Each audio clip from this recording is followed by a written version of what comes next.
Welcome to the Magnum Report, a special edition of the Magnum Report. I am your host, Mark Magnum, and today I'll be talking about, does WWE's WrestleMania have to be a success? But before I do get started, I would like to say please subscribe, like, and also please hit the notification icon so you do not miss out on future content because I do post weekly. Now, into my talking point.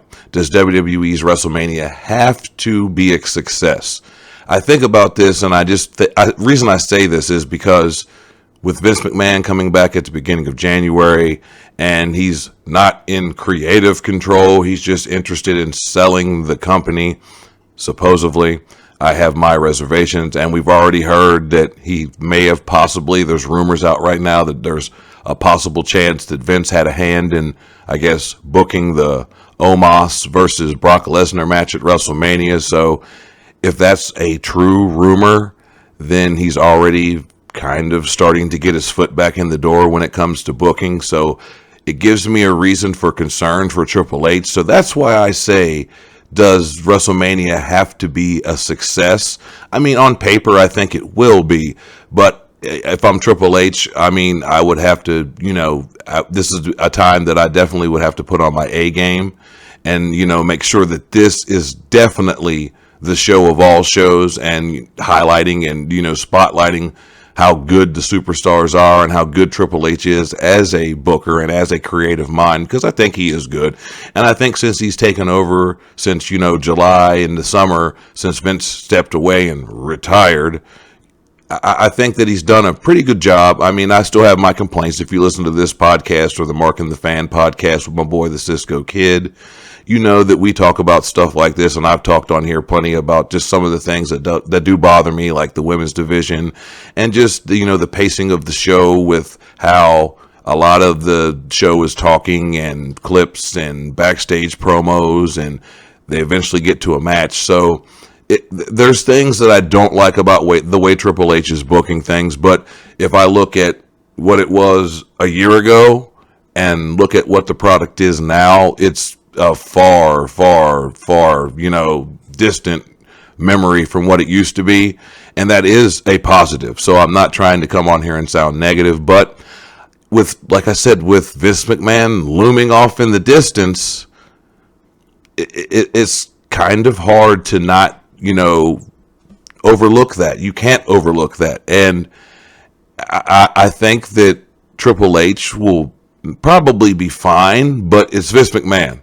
So we don't know how this all plays out. I was surprised last year when he just up and retired, but that was through all the allegations and, things that were going on with Vince McMahon. So that's why he retired and he came back, and now he's back to, like I said, sell the company. But I think while he's in the process of doing that, he might want to try to take back control. So I guess we'll have to obviously, see how that plays out. But when I look at all that Triple H has done since he's been in control since around July of last year, or June, I believe it was, of last year when Vince McMahon retired, I have to say that the product has been better. And like I said, I still have my complaints, but like when I look at the premium live events from SummerSlam to Elimination Chamber to Extreme Rules, and all the things that have happened, Clash at the Castle and the Crown Jewel, like I already said, the Crown Jewel pay-per-view. There's a lot of things he's done. The Royal Rumble was excellent. So I like to think that Triple H, like I said, will be fine. But if WrestleMania flops, or, I know they sold out WrestleMania pretty quick to where they've opened up new seats and things like that. So that is a positive, but if the rumors are true that Vince McMahon has booked or had a hand in booking Omos versus Brock Lesnar at WrestleMania, if I'm Triple H, I'm definitely on red alert right now, because that at the end of the day, this is what Vince is trying to do, I would think. I mean, if it's me and if I'm Vince McMahon and I've been running this company for 40, 50 years, and this is something that my father ran, and, my grandfather before me ran this company, or a version of it. I mean, because I know Vince's grandfather was a boxing promoter. So, I mean, this is kind of in their blood to be promoters. So it's going to be hard for me to think that if Triple H starts to, fail and WrestleMania is not a success, or, it's not universally liked by, the wrestling fans, that he may have problems going forward. But at the same time, though, I don't think that he's going to have to do too much, because for what they've got right now with the Sami Zayn angle and this bloodline angle, I think that'll be fine. Cody Rhodes and, Roman Reigns, I think that'll be fine. If they end up having Austin Theory, which it looks like, against John Cena, I think that'll be fine. Edge and Balor, I think that'll be fine. Bianca versus Asuka, I think that'll be fine. Charlotte Flair versus Rhea Ripley, I think that possibly could steal the show. So, I mean, there's a lot of good stuff. The only thing right now that gives me, cause for pause is the Omos versus Brock Lesnar match, but something tells me that's going to be a short, quick, just big, beefy guys getting in there and doing their deal, and Brock Lesnar tossing Omos around, and because I hate that they've tried to play this up like, Brock Lesnar can't pick up Omos when he's, F5'd Big Show, and he's F5'd Mark Henry and other guys of that size. So to play up the fact that there's a chance that Lesnar can't pick up Omos, I get he's tall. I get he's a giant. But I really don't see Omos being that hard for Brock Lesnar to pick up an F5. It's going to look good, I'm sure.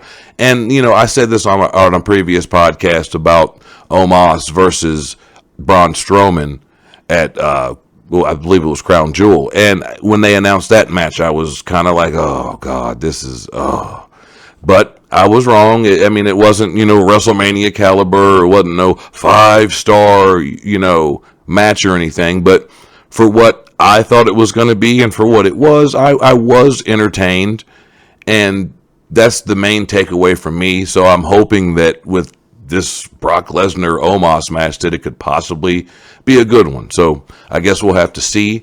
But back to Triple H, though, I mean, I will say on his behalf that, the ratings have went up, and significantly. I know that a lot of that's from the bloodline, and some of that's also from Cody coming back.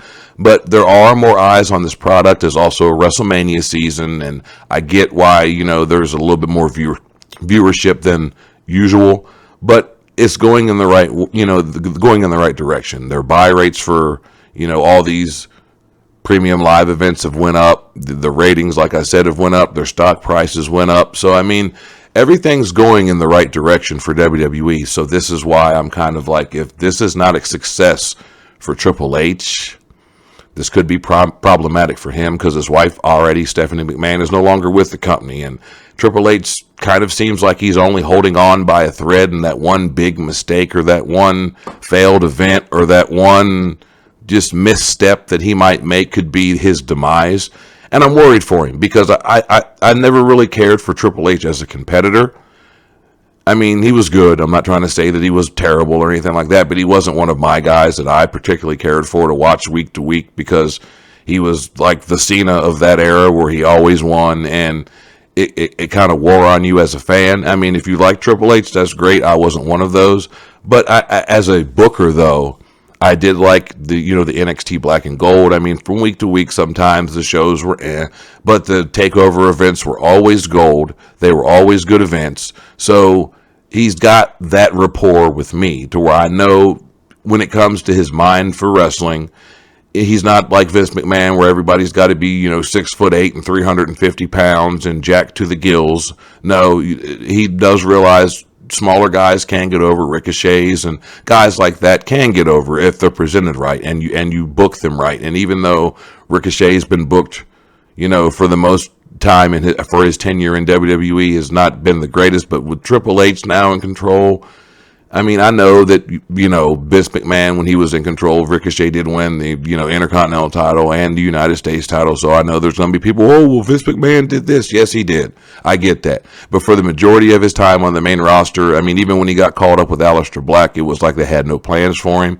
And they never have showcased truly, I don't think, his talent, because I've seen him wrestle other places, and he did a whole lot more. I mean, Ricochet is a little bit of a spot monkey, but he's very creative. He's very agile. I mean, he makes things look effortless in the ring, and he moves in the ring like silk.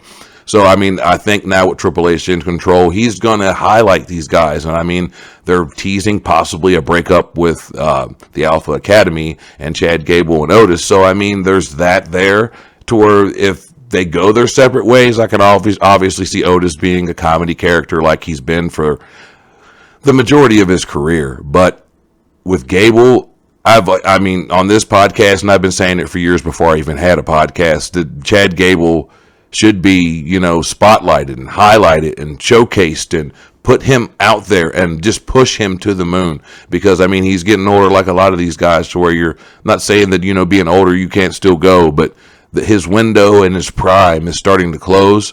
And I would like to see, Chad Gable get his time in the sun and get a chance to shine, because I believe he deserves it. He's Kurt Angle 2.0, just a smaller version. And he's very, very, very good in the ring. I mean, just to watch him, he's like silk as well.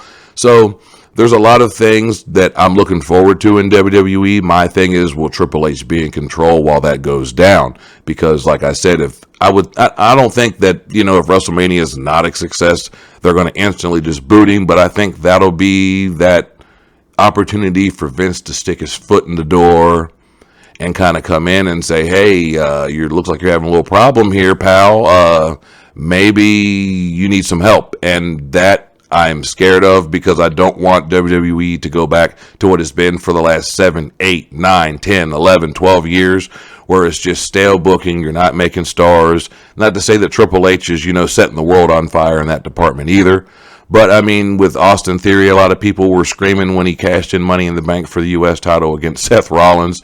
And people were screaming, oh, they just buried him. And now when we've had a chance to stop and look and see how that has progressed to now, I think people have changed their opinion on that. So, I mean, he is trying to create stars, but, I mean, he's going to have to put it into hyperdrive to get a lot more stars, because a lot of the guys like the Lashleys are a little bit older. Brock Lesnar is a little bit older. I mean, you're dusting off John Cena, you're dusting off Lita, you're dusting off Trish Stratus, because your core wrestlers, and I'm not saying they're not over, at least to me. I love Finn Balor, I love Sheamus, I love Drew McIntyre, but to that casual fan, you're not gripping that casual fan to draw more viewers. So I think going forward, Triple H has to focus more on that and getting guys over, and especially the females, because I watch Raws, I watch SmackDowns from week to week, and when you have a women's match out there and it's basically crickets, and, that's not a good thing for the women. It's an indictment on WWE, and more specifically Vince, how he looked at the women and how he booked them. And Triple H has taken over that, and he's got to do a better job of making sure these women get their time. So that's it, though, for this week. I'm not going to keep complaining or giving out my thoughts, but before I do get off here, I would like to say please subscribe to this channel, and also please subscribe to my other podcasts that I do, like I mentioned, with my boy the Cisco Kid, the Mark and the Fan Wrestling Podcast, where we talk about all things wrestling from back in the day to current day. So, like I said, please subscribe to that channel, and also subscribe to this channel. This has been another edition of the Magnum Report, a special edition of the Magnum Report. Thank you for watching, and I'll see you next week.